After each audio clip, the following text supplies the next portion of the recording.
Welcome to Monk's Temple. Tonight, let us begin not at the beginning, but somewhere in the quiet middle of everything. Let us begin with the understanding that you are already here, already whole, already complete in this moment. There is nowhere to arrive at.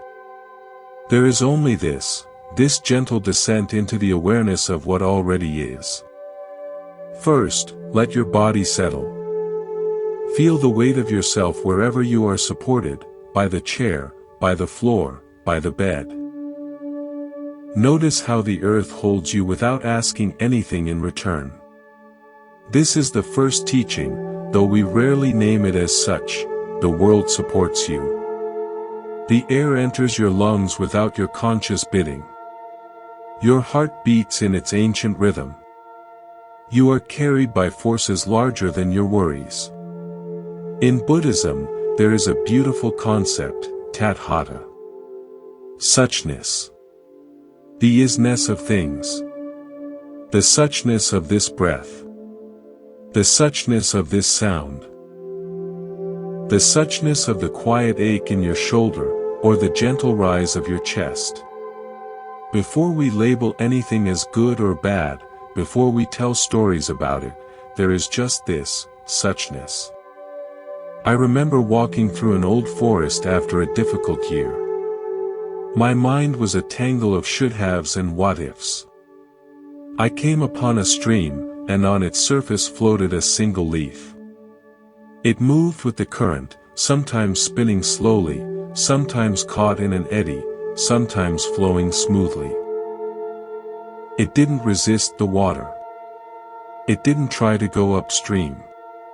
It simply moved with what was. And I thought, that leaf is practicing Buddhism better than I am. Because that's what the Buddha taught about acceptance, not passive resignation, but clear-eyed seeing of what is. The stream is flowing in this direction. You are here. This is the current reality. To fight it is to suffer. To float with awareness is to find peace within the movement. Let me tell you a story about two gardeners. In a village, there were two gardeners who received identical plots of land. The first gardener had a precise vision, roses here, tulips there, a neat lawn in between. He fought every weed, cursed every pest, and wept when a storm flattened his carefully arranged beds. His garden was a constant battle. The second gardener studied her land first. She noticed where the sun lingered longest, where the soil was naturally damp. She planted shade-loving ferns in the shadow of the wall, sunflowers where the light was bold, and she let the wild mint grow at the edges because the bees loved it. When weeds came, she observed which ones actually harmed her plants and which simply filled empty spaces with green. Some she pulled, some she let be. Her garden wasn't orderly, but it was vibrant, resilient, and full of surprising harmonies. The first gardener's plot represented a mind trying to force reality into a predetermined mold. The second gardener's plot represented the Buddhist practice of working with conditions as they are. The Buddha didn't teach us to create a perfect, static paradise. He taught us to tend the actual garden of our actual lives with wisdom and responsiveness. This is where we begin our journey toward calm and positivity. With the radical acceptance of the soil we've been given, the weather of this season, and the seeds we actually hold in our hands, not the ones we wish we had. Your mind might be saying, but my soil is rocky. My weather has been nothing but storms. And to that, Buddhism whispers, tend what you can. A single pot of herbs on a windowsill is still a garden. Peace is not the absence of weeds, it is the act of gentle tending. Now, let's try something practical. For the next few moments, practice being the second gardener of your own present experience. Notice something in your field of awareness right now. A sound. A physical sensation. A thought floating by.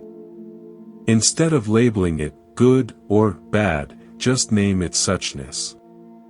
If there's tension in your neck, instead of thinking, I need to relax, just note, pressure, warmth, sensation. If you hear a distant car, instead of, that's annoying, just, sound, rising, fading. This simple act of non-judgmental noting creates a tiny space between you and your experience. In that space, calm can grow. And if this space, this simple act of gentle noting, feels like a relief, consider allowing Monk's Temple to be a regular part of your tending practice. Subscribing is like choosing to visit a quiet greenhouse for your soul, a place to remember these ways of seeing when the world outside feels too demanding. You are always welcome here. We've started with acceptance, the foundation. But a foundation alone isn't a home. We must build upon it. And the first room we build, in the Buddhist tradition, is the room of unwavering friendship with oneself. Think of how you speak to yourself in a moment of failure. The words that rise, unbidden. I'm so stupid. I always mess up. Why can't I get this right? There is a harshness there, a tone we would never use with a struggling child or a dear friend. The Buddha emphasized ahimsa, non-harming, and this applies most critically to the inner landscape. The mind that berates itself is a mind at war. And a mind at war cannot know peace. I want to share with you a personal turning point.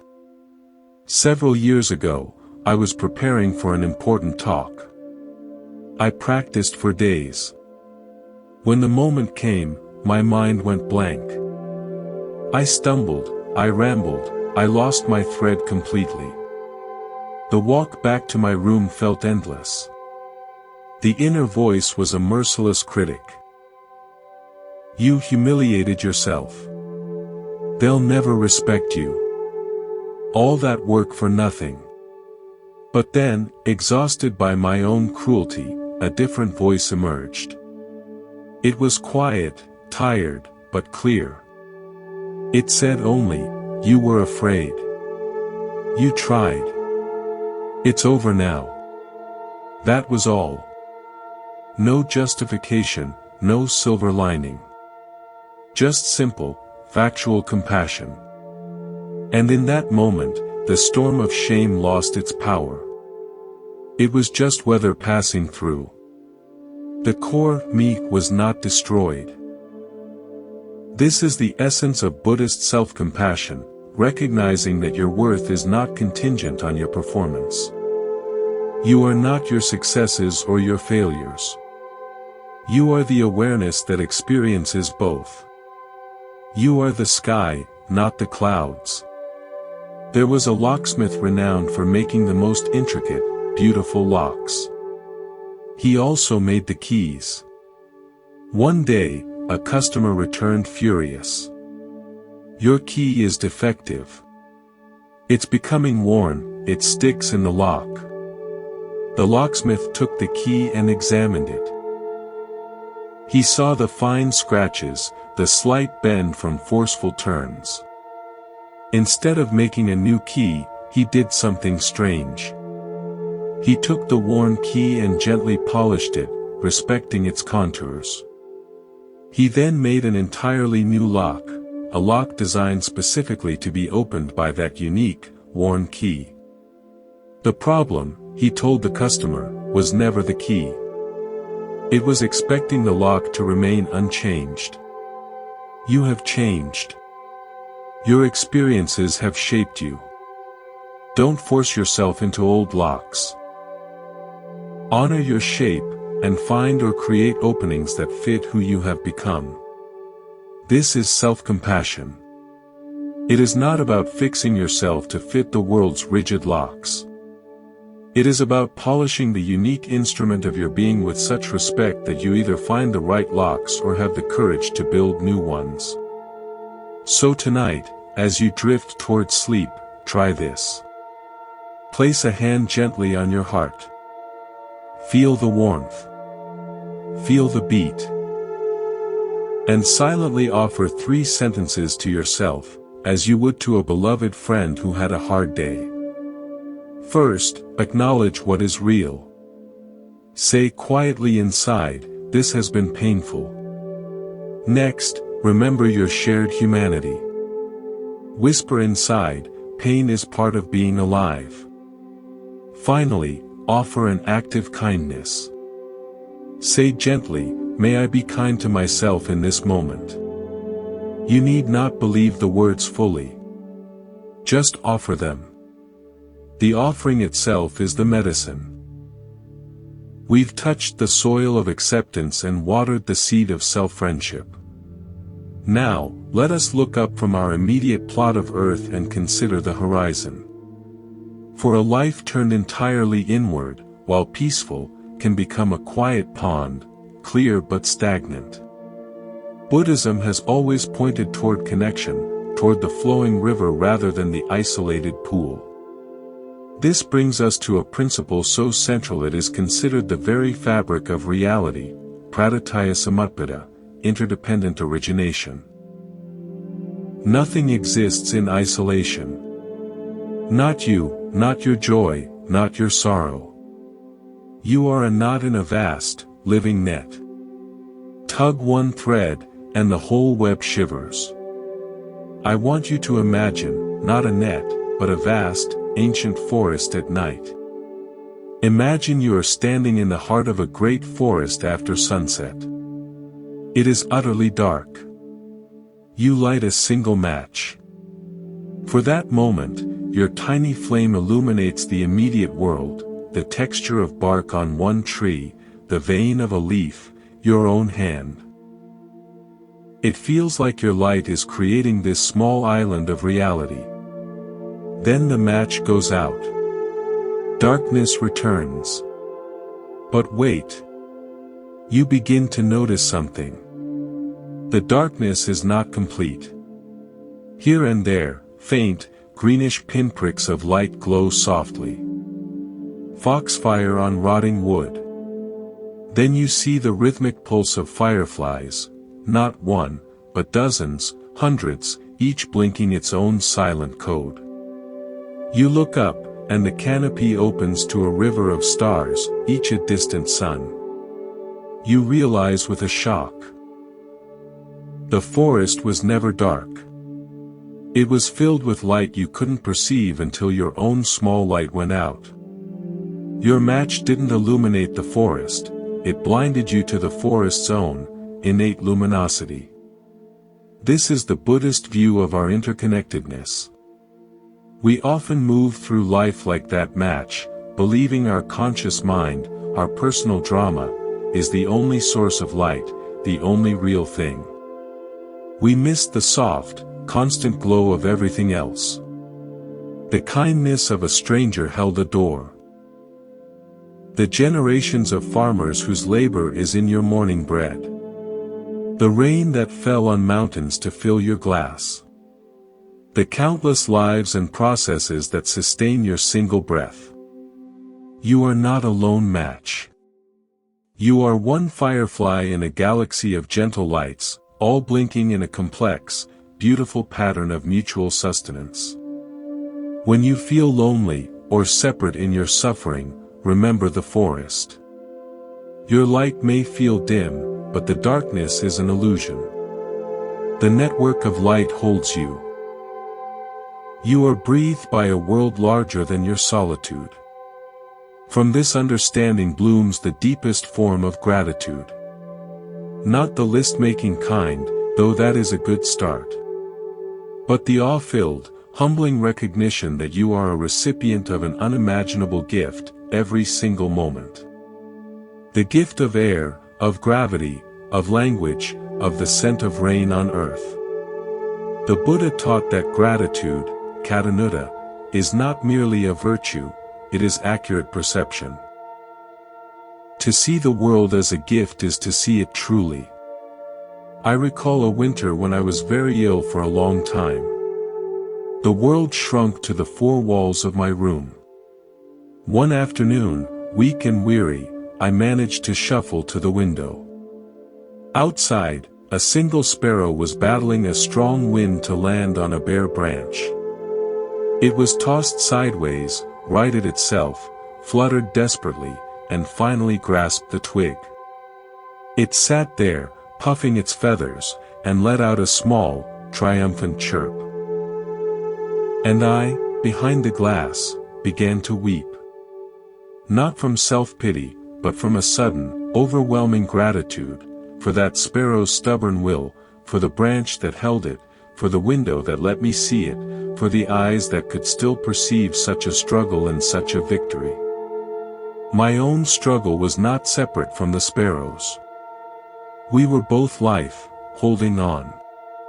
In that moment, gratitude was not something I did, it was something that filled me, because I finally saw the connection.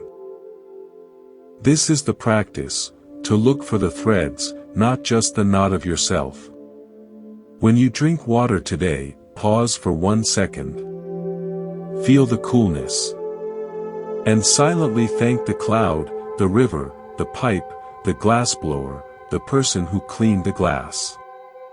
Don't just think it, feel the connection in your body. This tiny act weaves you back into the web.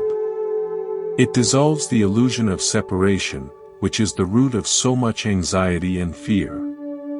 But our Buddhist forest has shadows, too. Acceptance and gratitude don't mean ignoring life's very real thorns and storms. The path isn't about avoiding difficulty, it's about changing our relationship to it. This brings us to one of the most practical and profound tools in this tradition, the transformation of obstacles. The Buddha said, pain is inevitable, suffering is optional. The pain is the thorn. The suffering is the endless story we tell about it, why me? This isn't fair. This will ruin everything. The story is where we get stuck. Imagine you are walking a mountain path, and you come to a huge, fallen tree blocking the way. A traveler came to a massive oak tree that had fallen across the only path up the mountain. The first traveler stared at it, outraged. This is impossible. Who let this happen? My journey is ruined. This tree has destroyed my plans. He sat down, fuming, blaming the forest, the weather, his bad luck. He remained there for days, growing hungry and bitter, his focus entirely on the obstacle. A second traveler arrived at the same tree. She assessed it. Too big to move. The sides were steep, thick with thorny brush. But she noticed something, the tree's massive root ball had torn from the earth, creating a cavity. Inside that cavity, sheltered from the wind, grew a patch of the most exquisite, delicate wild orchids she had ever seen, a hidden gift brought to light by the disaster. She also noticed that the trunk itself, now horizontal, formed a perfect, if challenging, bridge over a rocky gully that had been ahead on the path. She took a deep breath, carefully climbed the roots to admire the flowers, then crossed over the trunk bridge, continuing her journey with a new story and a new strength. The tree was the same. The obstacle was identical. The first traveler saw only a dead end. The second traveler, through mindful engagement, found a hidden gift and a new pathway. Buddhism teaches us to be the second traveler. The fallen trees in our lives, the job loss, the illness, the betrayal, are real. But our suffering is determined by whether we sit and curse the tree, or look for the orchids and the bridge within it. This isn't positive thinking. It's clear thinking. It's asking, given that this tree is here, what are my options? What has it revealed that was hidden? How has it altered the landscape in a way that might, in some unforeseen manner, serve me? Sometimes the only orchid is the lesson in patience. Sometimes the only bridge is the discovery of your own resilience. But they are always there, if you shift from blaming the obstacle to exploring it. So tonight, if there is a fallen tree in your life, try this small inquiry. Ask yourself softly. First, what is the bare fact of this situation, stripped of my story about it? Just the tree is on the path. Second, has this obstacle forced me to stop and notice something I was rushing past? And third, has it revealed any unexpected support, like solid roots to hold, or created any new, unexpected pathways? You don't need answers.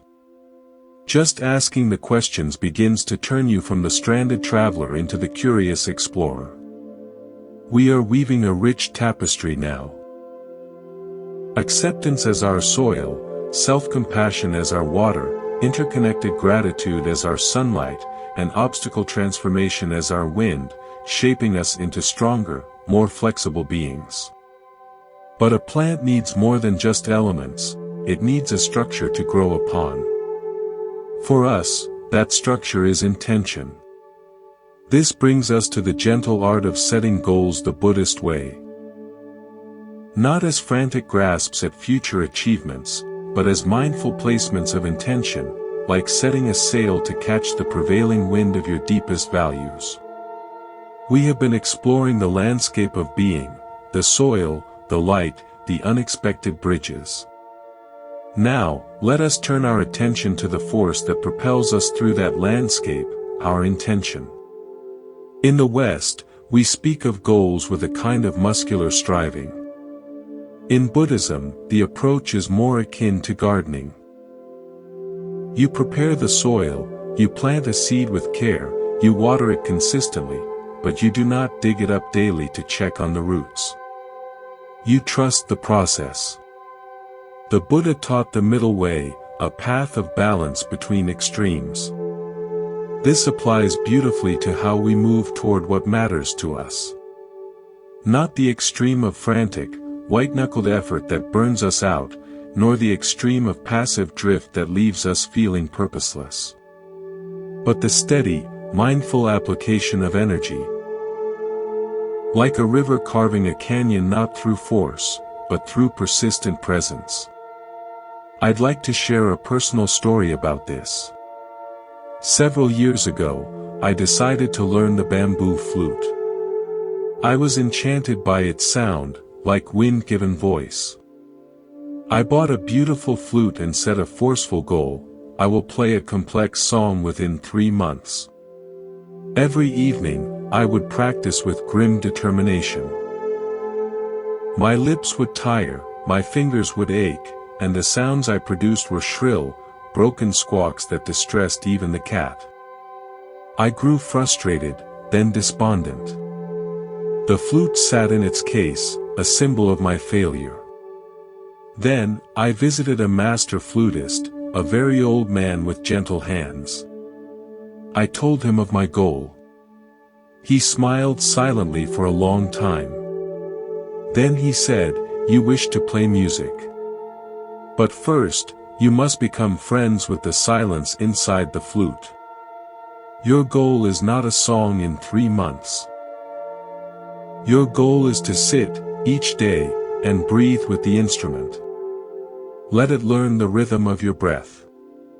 Let your fingers learn its holes not as targets to hit, but as places to rest." He reframed my goal from an external achievement, play a song, to an internal relationship, befriend the instrument. So I tried. For weeks, I didn't try to play a single note. I just sat, held the flute, felt its weight, breathed through it softly. Slowly, without force, a clear tone emerged. Then too, the goal had shifted from a distant finish line to a present moment practice, intimacy. This is the Buddhist approach. The intention is not to get somewhere, but to be a certain way in the process. An eager student came to a famed archery master, demanding to learn the secret to hitting the bullseye every time. The master nodded and handed him a bow. First, learn to stand. For a week, the student only practiced standing, feeling the earth under his feet. Now, learn to breathe, said the master. For another week, the student drew the bow and released it without an arrow, syncing his breath with the motion. Now, learn to see, said the master. He had the student simply look at the target for days, not as an object to conquer, but as a point in space, noticing the light on it, the air between them. Frustrated, the student finally cried, "When do I learn to shoot?" The master knocked an arrow, drew, and released in one fluid motion. Thud. Bullseye. You learn to stand, to breathe, to see, the master said. The shooting was just what happened when you were no longer separate from the bow, the arrow, the target, and the air. The goal was not to hit the target. The goal was to become the archer for whom the hit is a natural expression of his being. When you aim for the result, you tremble. When you become the process, the result finds you. This story captures the essence of right intention in Buddhism. We set our direction, our target, but we pour our entire being into the quality of our standing, our breathing, our seeing right now. The future achievement is a byproduct of present moment excellence. So, if your goal is to write a book, the Buddhist practice is to fall in love with the daily act of arranging words.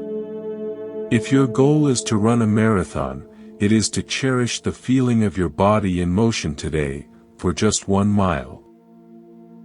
The finish line will come. But the joy is in the stride. This requires a gentle but firm discipline. The Buddha called it virya, energy, persistence. But it is the persistence of a stream, not a hammer. It is showing up, rain or shine, not with a clenched jaw, but with an open heart, for the simple act of tending your intention. Yet, as we walk this middle path with good intention, we inevitably encounter internal weather. Boredom, restlessness, doubt, these are not failures. They are part of the terrain. Buddhism offers a profound tool for this, mindful acknowledgement. When boredom arises during your practice, don't fight it. Say inwardly, "Ah, boredom is here." Give it a little space. Often, by simply acknowledging it without judgment, its power dissolves, and you find you can return to your task with fresh eyes. The obstacle becomes part of the practice. Now, let us consider what we are building with this disciplined, gentle intention. We are building a life. And any builder knows you cannot work effectively if your tools are broken or your foundation is shaky. This brings us to a principle that is often overlooked in spiritual discussions, the profound importance of caring for the physical vessel. The Buddha was very clear on this. After his enlightenment, he continued to walk for miles each day. He ate one meal, mindfully, before noon. He rested. He cared for his body with respect. He called it the one chariot, the vehicle for the journey. To neglect it is to try to cross a desert in a broken cart. We must move beyond the idea of the body as a mere accessory, or worse, an obstacle. It is not a temple to be worshipped for its appearance, it is the very ground of your experience. Every sensation of peace, every burst of joy, every wave of compassion is felt through this body. A great cellist had a priceless, ancient cello. A young admirer once exclaimed, "Your music is so sublime." It must be because this instrument is so perfect. The cellist gently placed the cello in the admirer's hands. "Play it," he said. The admirer drew the bow, producing a horrible, scratching shriek. He handed it back, embarrassed. The cellist took it, tuned one string a fraction, nestled it against his body, and with the same bow, drew forth a note that made the room vibrate with beauty. "You see," he said, "the music is not in the instrument. Nor is it only in me. The music lies in the relationship, the intimate, attentive, respectful dialogue between my body, my breath, my intention, and the wood and strings. If I am tired, the music is flat. If I am harsh, the music is jagged. If I care for my own hands and heart, and I listen to what the cello needs, then together we can sing. Your body is that instrument. Your life is the music. You cannot create a calm, positive life if you are in a state of war with your own physical being. Ignoring its need for rest, fueling it with chaos, forcing it beyond its limits without love. Buddhist practice is about tuning the instrument. Mindfulness of the body, Kayanapasana, is a core meditation. It involves scanning the body with gentle curiosity, feeling sensations without trying to change them. This is not a fitness regimen, it is a reconciliation. It is ending the civil war between you and it. So tonight, before sleep, try this brief practice. Lying down, bring your awareness to the very crown of your head. Not to change anything, just to feel. Is there warmth? Tingling? Pressure? Just note it. Then, like a gentle spotlight, move your attention slowly down, millimeter by millimeter, to your forehead, your eyes, your cheeks, your jaw, all the way to your toes. Spend just 3 minutes doing this. You are not fixing your body. You are visiting it. You are re-establishing a gentle, friendly presence in every part. This simple act of embodied attention is one of the most healing things you can do. It tells the body, you are not forgotten.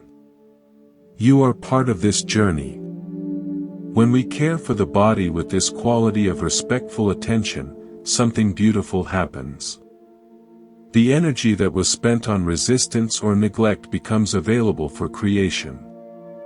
We feel more alive, more present, more capable of engaging with the next beautiful principle we will explore, the deliberate cultivation of joy. We have been tending to our inner landscape, planting intentions with care, tuning the instrument of the body. Now, let us explore a fertile field that often goes untended in the seriousness of spiritual pursuit, the deliberate, mindful cultivation of joy. In Buddhism, this is not a frivolous afterthought, it is a vital nutrient for the heart, known as mudita, sympathetic or appreciative joy. We often misunderstand joy as something that happens to us when conditions are perfect. We wait for it, like waiting for a rare bird to land on our windowsill. But the Buddha taught that joy is a capacity, a skill that can be cultivated from the inside, regardless of the external weather. It is the ability to find and savor the wholesome, the beautiful, the good, in ourselves, in others, and in the simple fabric of existence. I remember a period of grayness in my life, where days blurred into a monotone of duty. One evening, utterly drained, I was washing a single bowl in the sink. The soap suds caught the light of the setting sun through the window, creating a tiny, shimmering rainbow in my hands. For a full minute, I just stood there, mesmerized by this accidental, fleeting beauty. I wasn't happy about my life circumstances, but in that moment, I felt a pure, uncomplicated joy. That tiny rainbow didn't solve my problems, but it punctured the gray veil. It reminded me that beauty and joy exist on a parallel track to difficulty, we just have to shift our gaze to see it. This is the practice, to become a collector of small joys. Not as a distraction from pain, but as an affirmation of life's persistent, quiet yes that whispers beneath the no of our struggles. In a bustling city, there lived a woman known as the Joy Collector. She was not wealthy or famous. Her secret was a simple practice. Every evening, she would take a small, plain notebook and draw one tiny picture of something that had given her a flicker of joy that day. Not grand things. A perfectly steeped cup of tea. The pattern of rain on a spiderweb. The way her neighbor's child had laughed with complete abandon. The warm spot of sunlight that fell on her cat's belly. She didn't write words, she just made a quick, clumsy sketch. Over years, she filled dozens of notebooks. During a time of profound loss, when grief felt like a heavy stone, she didn't open the notebooks to feel happy. She opened them to remember that she was still capable of seeing. Page after page of tiny sketches proved to her grieving heart, you have always known how to find the light. You have not forgotten. The skill is still here. Her collection was not a record of a joyful life, but a map of a noticing heart. It was her practice of mudita. The Buddha encouraged this. He spoke of dwelling in pittasukha, joyful pleasure born of detachment and clarity. This is key, the joy we cultivate is not clinging pleasure. It's not, I must have this rainbow always. It's the open-handed appreciation, a rainbow exists in this soap bubble right now. How marvelous. And then you let the bubble pop. You let the moment go. This non-clinging is what keeps joy from turning into anxiety about its loss. So, how do we practice? Start by dedicating the last 5 minutes before sleep not to scrolling, but to scanning the day for one or two of these sketches. What made you pause, even for a second? The taste of a ripe strawberry? The cool side of the pillow? A line in a book? Don't judge the joy as too small. In the economy of the heart, there is no small currency. Just acknowledge it. Feel it in your body for a breath. You are training your mind's eye to spot the gold dust in the ordinary sand. This cultivation of joy naturally flowers into generosity. When your own cup has a few drops of authentic gladness in it, you find you want to share it. This is the beautiful, natural progression in Buddhism, from inner cultivation, bhavana, to outer expression, dana. You cannot sustainably give from an empty vessel, but a vessel tended with moments of joy begins to overflow. And this brings us to our relationship with others, a crucible where all our practice is tested. We've spoken of self-compassion. Now we expand the circle to karuna, compassion for all beings. The Buddha's teachings relentlessly dissolve the boundary between self and other. The suffering of another is not their private affair, it is a tremor in the web we all share. But compassion, especially in our interconnected world where we are bombarded with the suffering of millions, can feel overwhelming. We risk either collapsing into helpless despair or building a wall of indifference. Buddhism offers a middle way here, too, compassion with wisdom. A man lived in a lighthouse on a dark, stormy coast. One ferocious night, he saw a ship founder on the rocks. He watched, heartbroken, as figures struggled in the violent waves. He felt an overwhelming urge to dive in and save them, but he knew he would drown instantly. Instead, with tears streaming down his face, he did the one thing only he could do: he climbed the tower and lit the great lamp. He turned the lens, making the beam as bright and steady as possible, sweeping it across the water to guide other ships away from the rocks. He could not pull the drowning from the sea, but he could prevent more from joining them. His compassion was not measured by the hands he pulled from the water, but by the steadfastness of his light. This is wise compassion. You cannot take on all the world's suffering personally. It will extinguish your light. But you can keep your own lamp, your own heart, lit and clear. You can offer your steady beam in your sphere of influence: kindness to the cashier, patience with a colleague, a donation to a cause, a vote cast with care. You tend your part of the web. You cannot save the ship already on the rocks, but you can, with unwavering commitment, keep your light shining so others may find safer passage. This is not callous, it is sustainable. It is compassion that endures for a lifetime, not just a moment.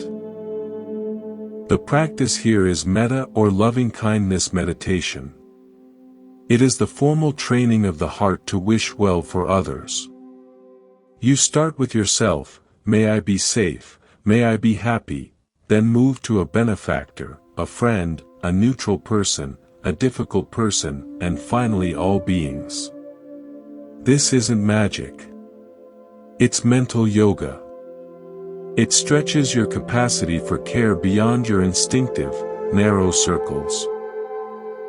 When you sincerely wish for the difficult person to be free from suffering, you are not condoning their actions, you are freeing yourself from the prison of resentment. You are smoothing a knot in your own part of the web. Now, as we expand our circle of care, we encounter a fundamental truth of existence that can either terrify or liberate us: impermanence. Anicca. Everything changes. Everything ends. Our joy, our pain, our relationships, our very bodies. Western culture often treats this as a tragedy to be denied with Botox and legacy projects. Buddhism invites us to look directly at it, for within that look lies the key to true freedom. We have nurtured joy and extended compassion, widening the circle of our heart.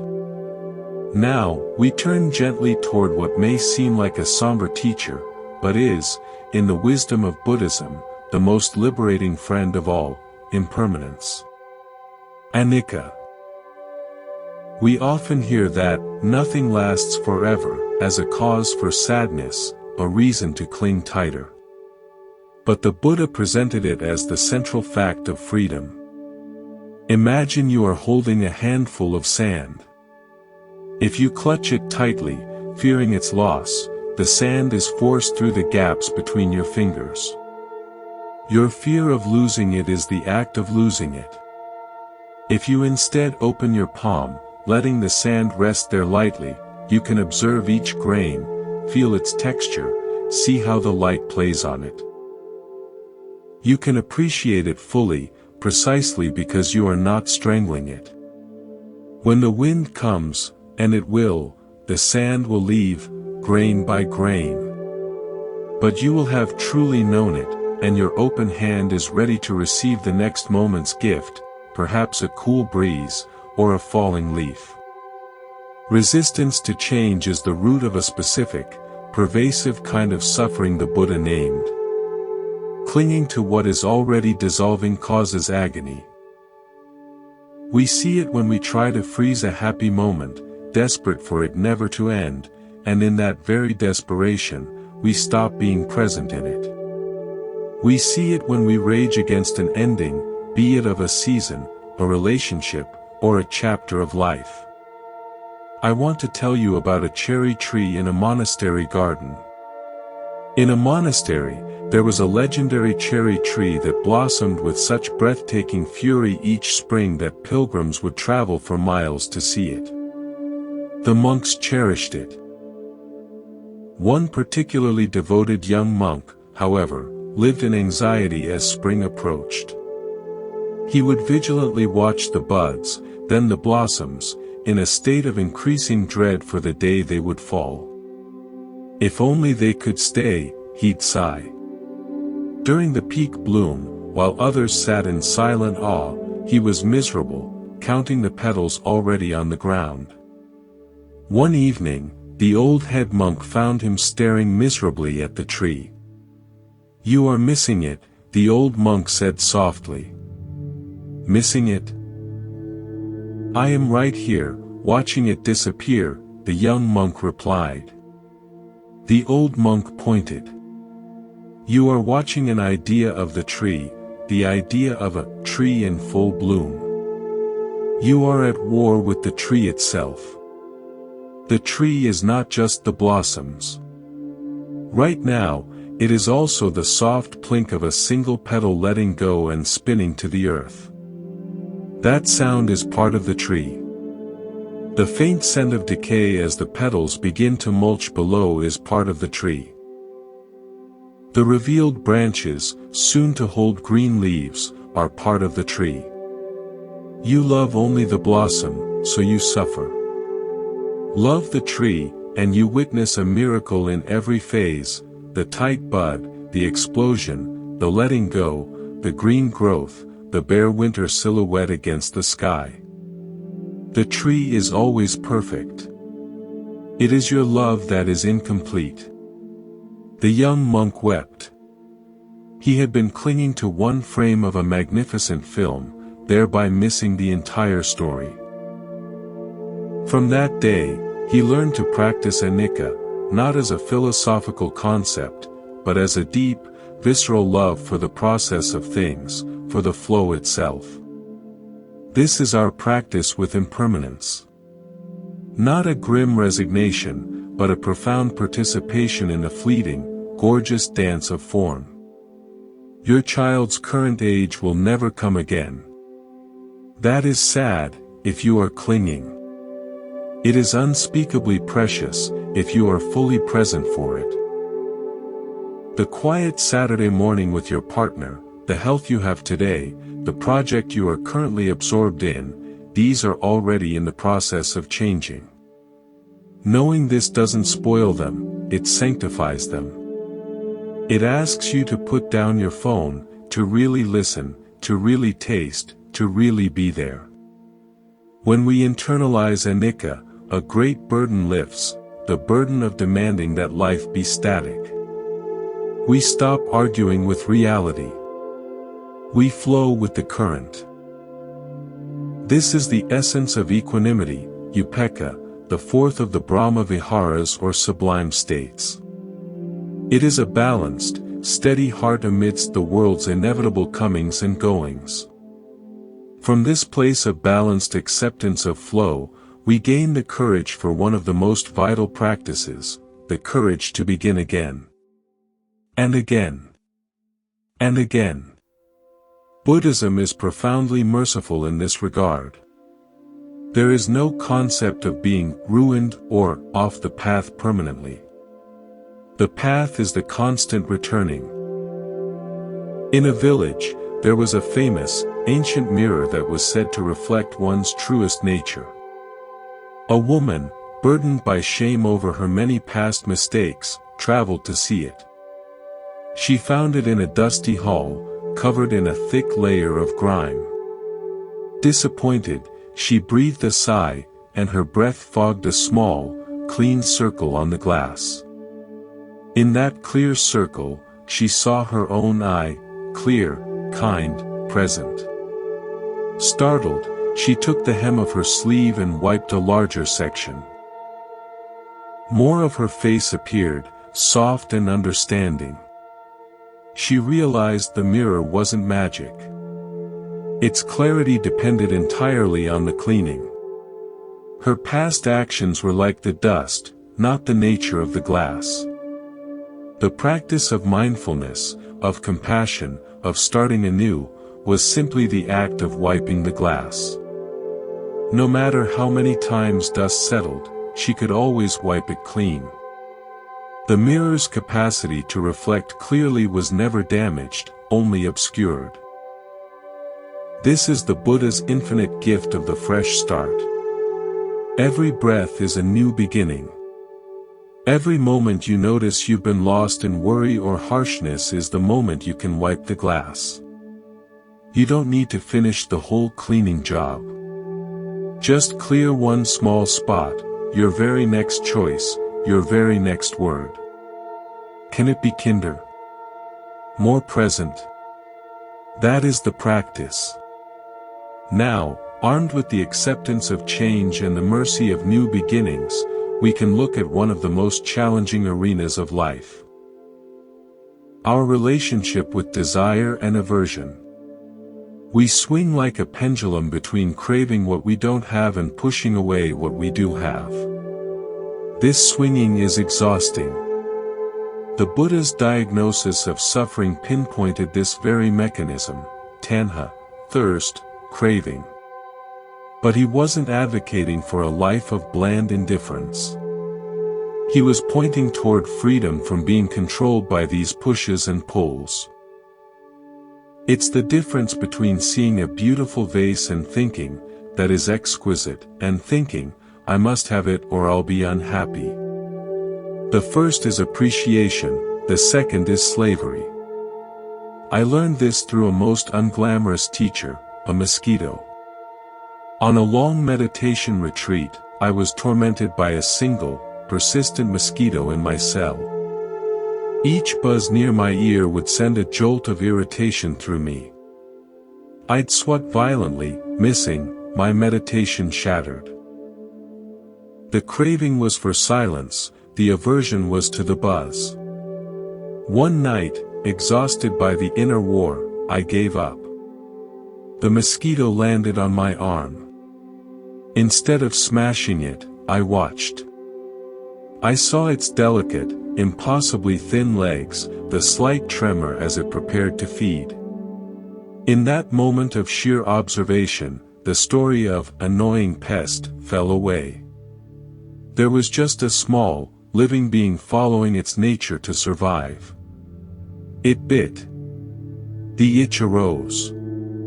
But the secondary suffering, the rage, the story of my ruined peace, was absent.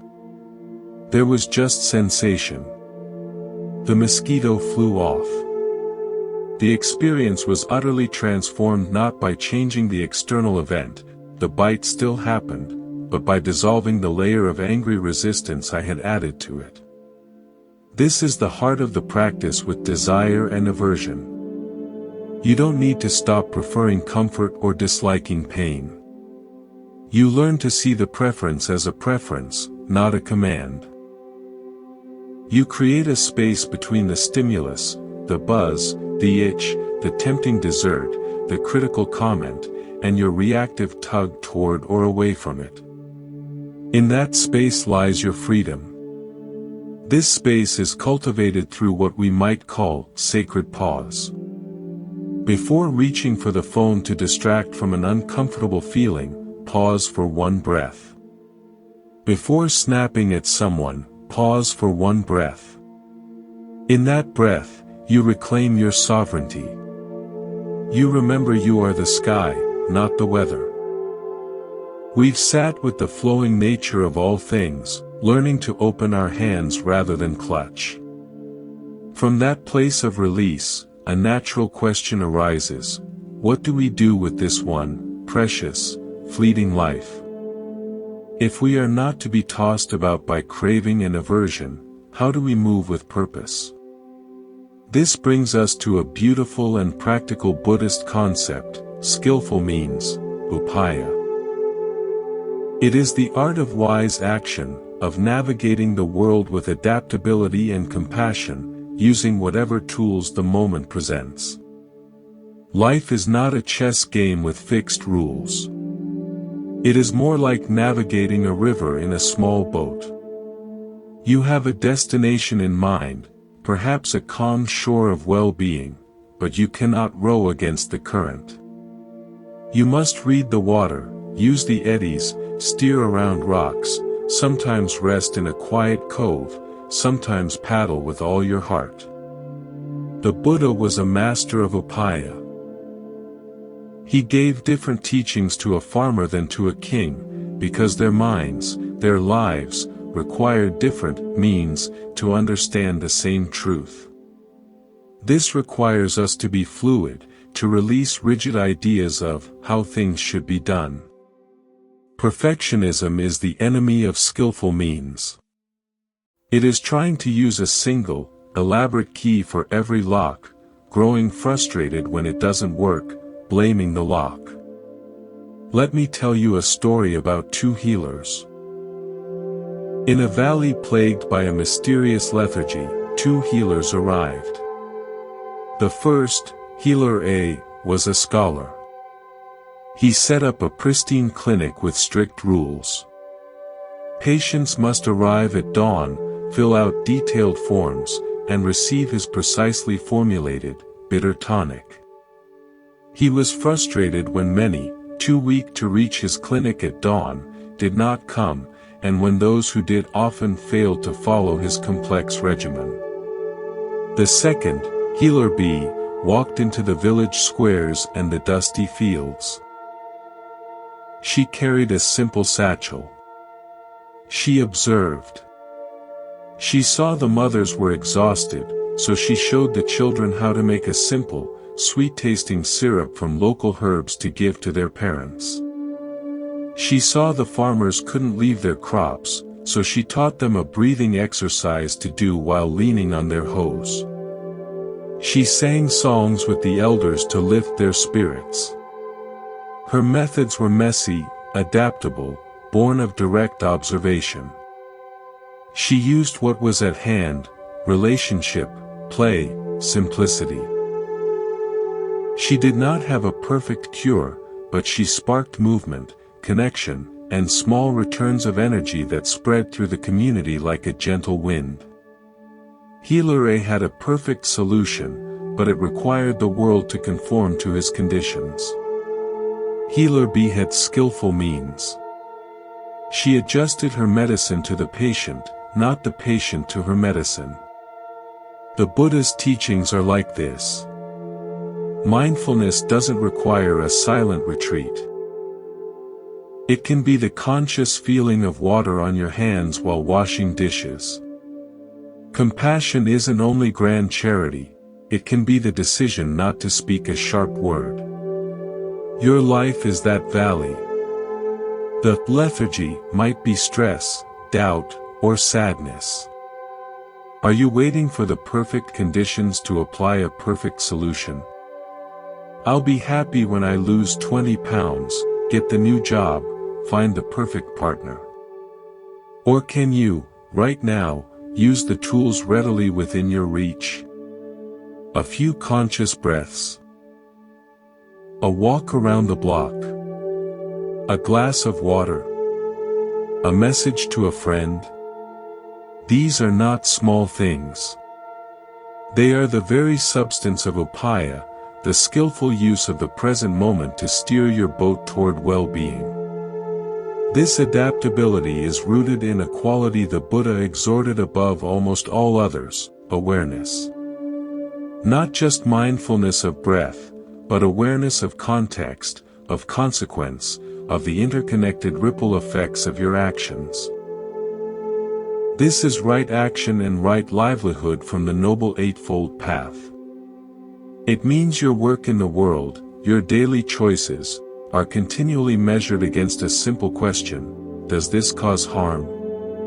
To yourself? To others? To the web of life? If you are in a job that forces you to lie, to exploit, to numb yourself, it will be nearly impossible to cultivate a calm and positive mind, no matter how much you meditate at home. The inner and outer are not separate. I once met a man who was a highly successful corporate negotiator, known for his ruthlessness. He confessed he felt dead inside, haunted by a constant low-grade anxiety. He took up meditation to fix his anxiety. It didn't work. The meditation simply gave him a clearer view of the internal wreckage caused by his daily actions. The practice wasn't a bandage he could apply at night, it was a mirror showing him his life was out of alignment. His journey toward calm didn't truly begin until he had the courage to change his livelihood, to step into a role where his skills could build rather than break. His inner peace required an outer integrity. This alignment is the practice of living your practice. It means your spiritual life isn't a separate compartment for Sundays or cushion time. It is the filter through which you make decisions, big and small. It is choosing patience in traffic, honesty in a difficult conversation, sustainability in your consumption. It is understanding that every choice is a stitch in the tapestry of your character and the world. And what is the thread we use for this stitching? It is our attention, our awareness. Which brings us to a powerful, often missed, Buddhist practice, the cultivation of deep listening. We think of meditation as turning inward, and it is. But one of its most important fruits is the capacity to listen outwardly without the filter of your own agenda. To listen to another person not to prepare your rebuttal, but to truly understand the world from behind their eyes. To listen to the rain not as noise, but as a symphony. To listen to your own body's signals of fatigue or hunger with respect, not annoyance. In a monastery known for its debate, there was a bell that was only rung when someone arrived who had attained a deep understanding. It hadn't sounded in decades. Scholars and great orators came and went, their debates filling the halls with brilliant noise. The bell remained silent. One day, a very old, simple woman from a nearby village arrived. She asked for nothing. She simply sat in the courtyard for 3 days, watching the monks, listening to the wind, smiling at the sparrows. On the morning of the 4th day, as the first light touched the courtyard, a young novice, for no reason he could explain, walked over and struck the great bell. A deep, pure tone rolled out over the monastery. The debating monks fell silent, shocked. They rushed out, looking for the illustrious master who must have arrived. They saw only the old woman, who was looking at the bell with tears of joy in her eyes. The abbot approached her. "Forgive us, but why did the bell ring for you? You have not spoken a word of doctrine." The woman wiped her eyes. "For 3 days," she said softly, "I have been listening. To the bell's silence. To the space between your words. To the longing beneath your debates. The bell wasn't ringing for me. It was ringing because finally, someone was here to hear it." Deep understanding, in the Buddhist sense, is not always an intellectual achievement. It is often a quality of profound, receptive listening, to life itself. When you truly listen, you stop projecting your stories. You meet the world as it is. And in that meeting, a resonant clarity arises, a bell tone of recognition that this moment, just as it is complete. Your practice tonight, choose one conversation, or one natural sound, the wind, a fridge hum, your own breath, and for just 2 minutes, practice pure listening. Don't label, don't analyze, don't wish it were different. Just receive the sound waves. Let them wash through you. In that receiving, you are practicing upaya, using the simple means of your own attention to connect with the reality in front of you, which is the first step toward acting skillfully within it. We have navigated the river of change with skillful means, learning to listen to the currents. Now, let us venture into a quiet, often misunderstood territory, the realm of emptiness. In Buddhism, this is sunyata, not a void of nihilism, but a fullness of potential. It is the understanding that nothing possesses a separate, permanent, independent self. That vase on your table is not a solid, independent vaseness. It is a temporary coming together of clay, water, fire, the potter's hands, the concept of vase, and your perception. Take those apart, and where is the vase? This can sound abstract, but its implication for daily living is revolutionary. Most of our suffering comes from solidifying things, especially ourselves. We build a fortress of me, my personality, my achievements, my opinions, my story. And then we spend our lives defending this fortress, feeling attacked when it is criticized, terrified when it is threatened by change or impermanence. Sunyata is the gentle realization that the fortress is made of mist.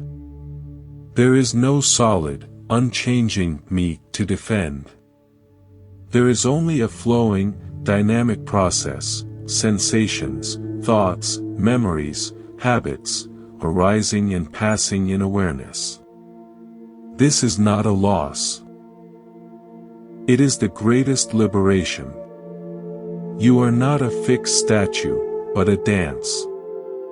Imagine you are a whirlpool in a river. A powerful whirlpool in a great river believed itself to be a permanent, separate entity. It said, I am the whirlpool. I am strong. I have depth and character.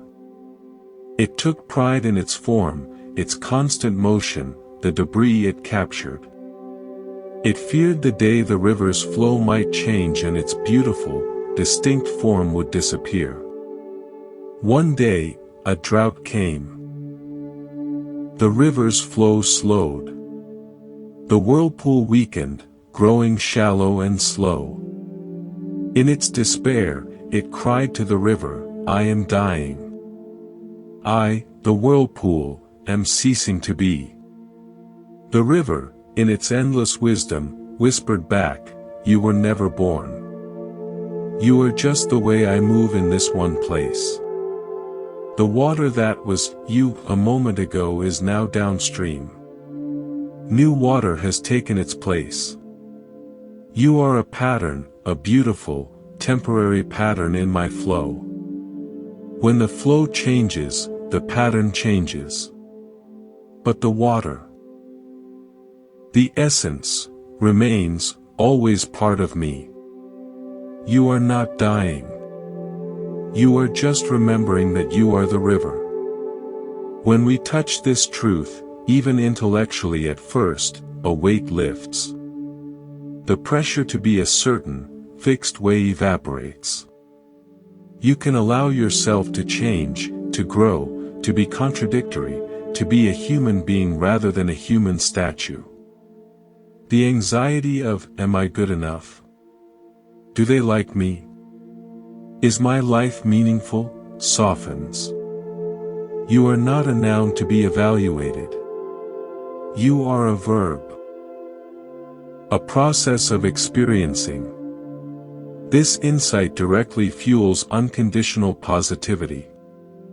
If your worth isn't contingent on a fixed set of qualities or achievements, then your baseline state can be one of openness and acceptance. You can fail at a task without becoming a failure. You can receive criticism without it annihilating you. I experienced a small taste of this during a long, silent retreat. For days, my mind was a torrent of stories about myself. The seeker, the diligent student, the person with a certain past. Then, one afternoon, sitting perfectly still, a profound fatigue with these stories set in. It was as if the projector simply broke. For a few moments, there was no story. There was hearing. There was seeing. There was breathing. There was no me who was hearing, just hearing. The sense of a central manager in the head vanished. And in its place was not blankness, but a vast, peaceful, intelligent space where everything was simply happening. It was the most profound peace I have ever known. Of course, the projector started again, that's its nature. But I had seen the screen, and I knew the stories were just passing images. That knowledge changed everything. From this space of empty fullness, action arises not from a needy, insecure self, but from a place of natural responsiveness. This is Wu Wei from the Taoist tradition, closely aligned with Buddhist non-action, action that is effortless because it is in harmony with the flow of things, not driven by the ego's agenda. This brings us to a subtle but essential practice, the art of letting come, letting be, letting go. It is a three-part rhythm for meeting all experience. First, letting come. When a feeling, a thought, a sensation arises, don't resist its arrival. Don't push the unwanted away at the door. Say, internally, ah, this is here. Welcome it with the curiosity you'd welcome a mysterious guest. Then, letting be. Give it space. Don't immediately judge it, analyze it, or try to change it. Let it exist in the field of your awareness. Investigate it gently. Where do you feel it in the body? Is it static or moving? This is where you discover that no emotion is solid. Anger is a pulsing heat.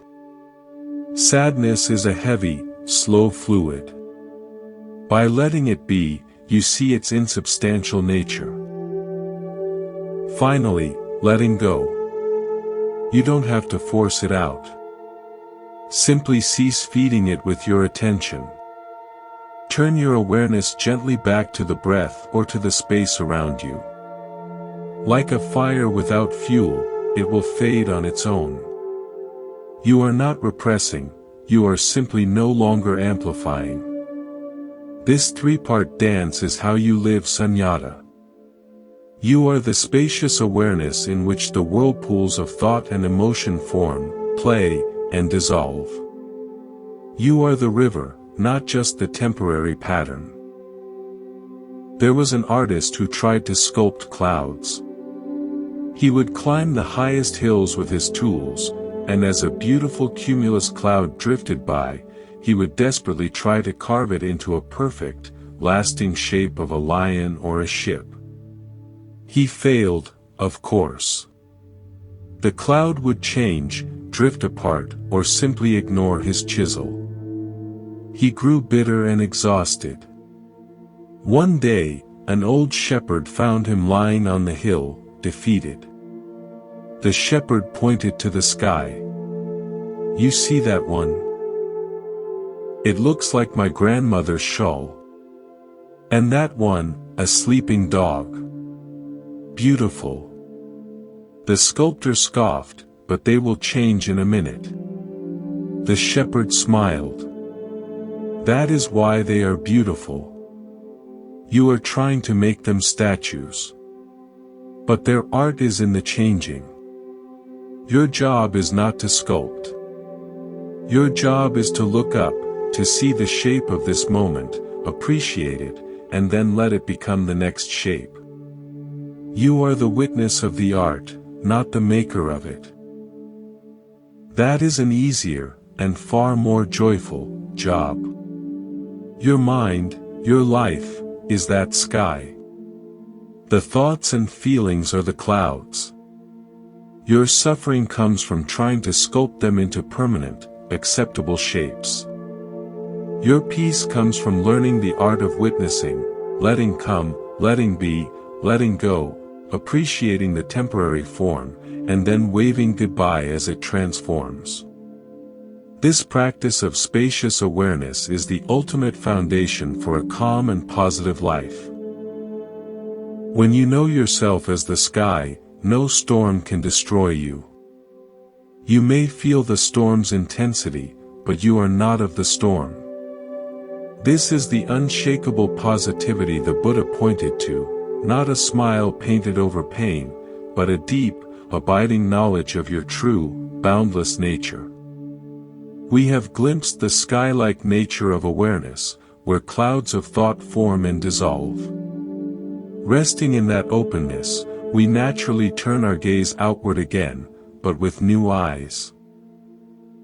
We begin to see not just isolated events or people, but the larger patterns, the arcs of cause and effect that weave through a lifetime. Buddhism calls this karma and samsara, not a simplistic system of punishment and reward, but a profound teaching on responsibility and the possibility of freedom. Karma is often misunderstood as fate. It is not. It is more like the law of momentum in physics. An action is a force set in motion. That force has a trajectory, an effect. A seed of anger planted in a moment of heat grows into a thicket of alienation. A seed of patience planted in frustration grows into a clearing of understanding. You are not being judged by the universe. You are experiencing the natural, often delayed, consequences of your own choices of mind, speech, and action.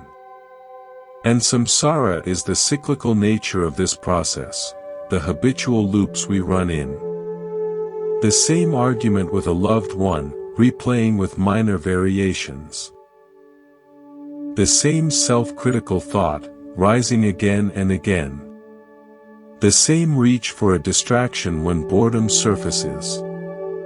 It's the feeling of being on a treadmill, or a hamster wheel, exerting energy but going in circles.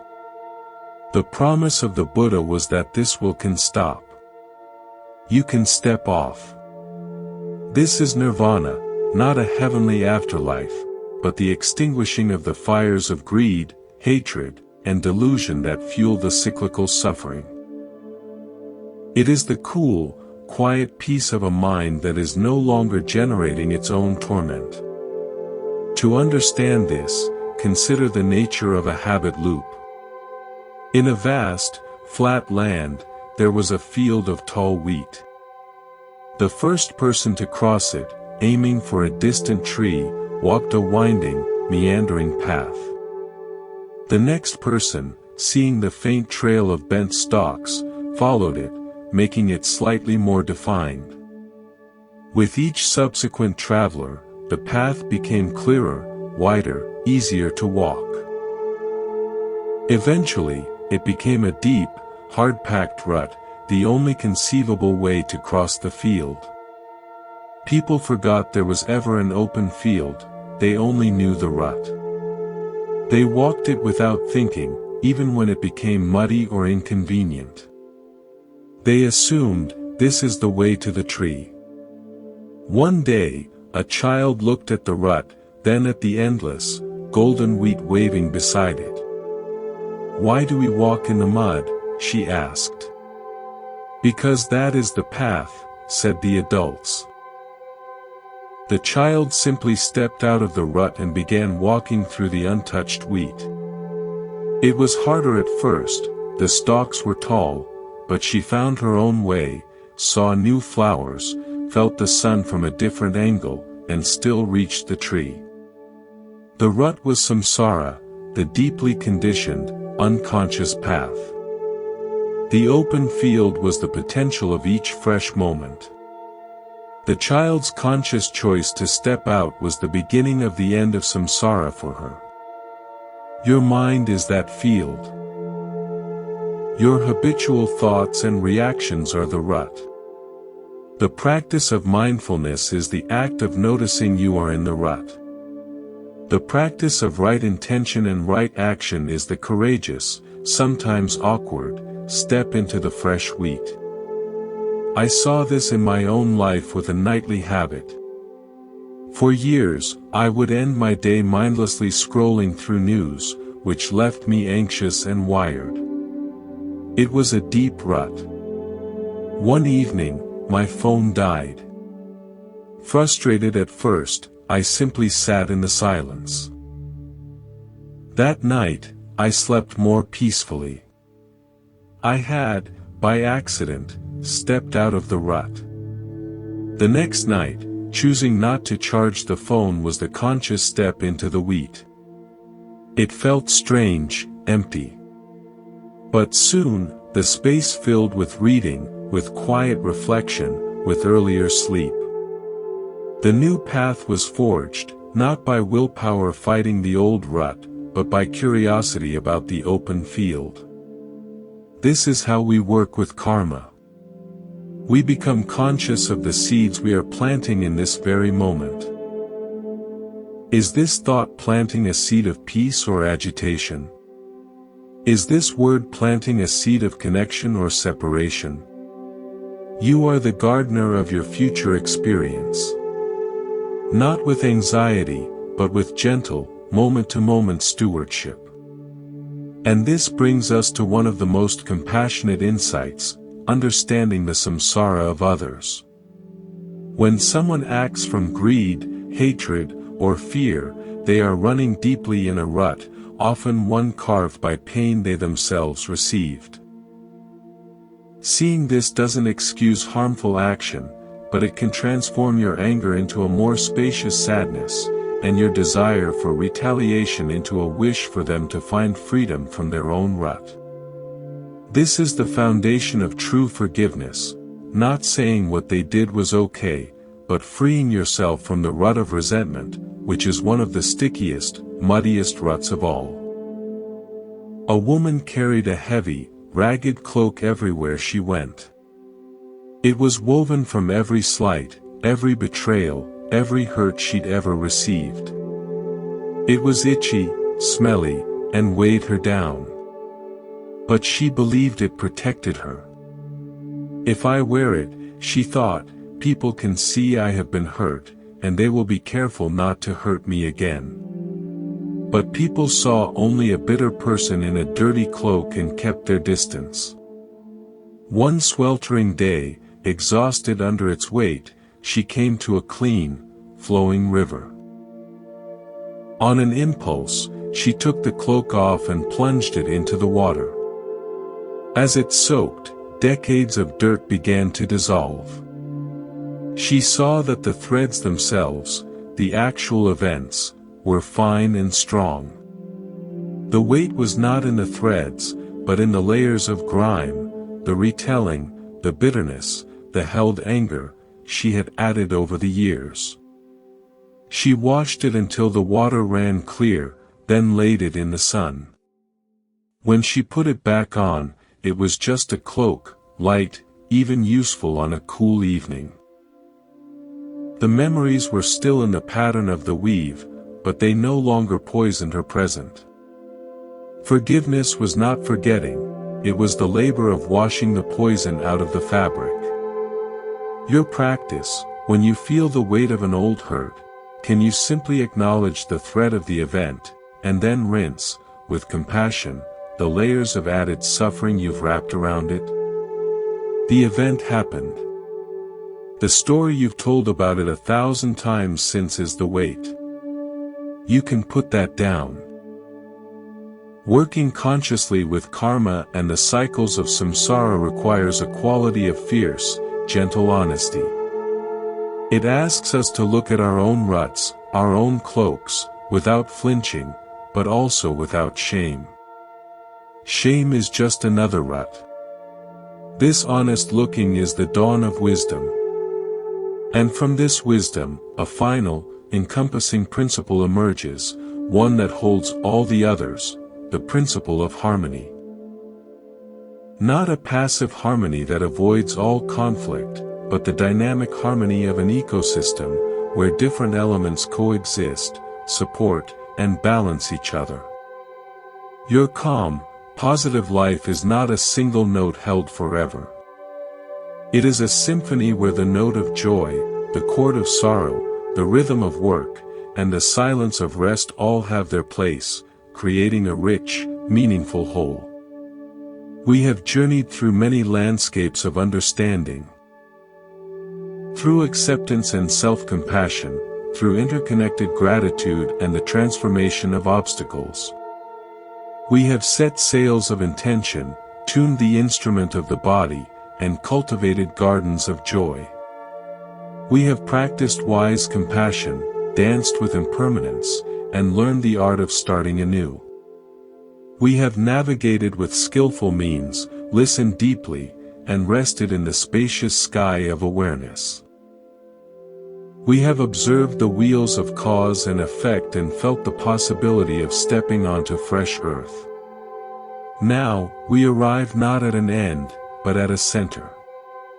A point of integration. The Buddha's teachings were never meant to be a collection of separate tools, but a single, seamless vision of how to live awake. That vision is harmony. Samadhana. Harmony is not the absence of conflict. A forest in harmony has predator and prey, growth and decay, storm and sunlight. Harmony is the dynamic, intelligent balance of the whole system. Your life, in its quest for calm and positivity, is that forest. You are not trying to cut down all the trees of difficulty to create an empty, sunny field. You are learning to be the entire ecosystem, able to hold the shadow and the light, the growth and the decay, the noise and the silence, knowing each has its role in the health of the whole. This is the ultimate calm, the peace of a system in balance. This is the ultimate positivity, not a forced cheer, but the rooted trust that within the ecosystem of your being, there are innate, self-regulating capacities for healing, learning, and transformation. Let us weave the threads together with one final, encompassing story. There was a master weaver, famed for tapestries of such beauty they seemed to hold living scenes.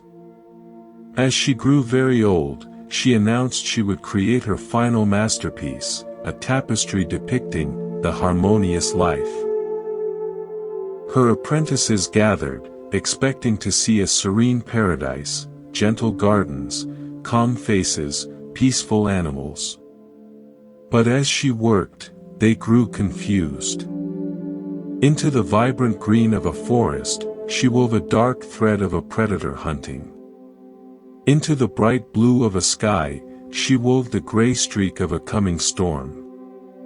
She included the gnarled, bare branches of a winter tree next to one in full spring bloom. She wove a human figure not only in meditation, but also in tears, and another in laughter.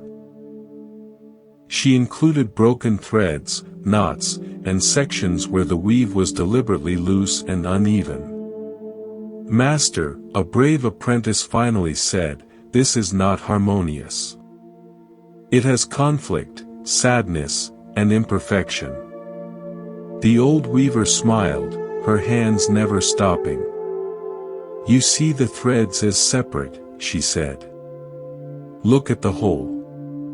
The predator keeps the herd strong and the forest in balance. The storm brings the water for the spring blooms.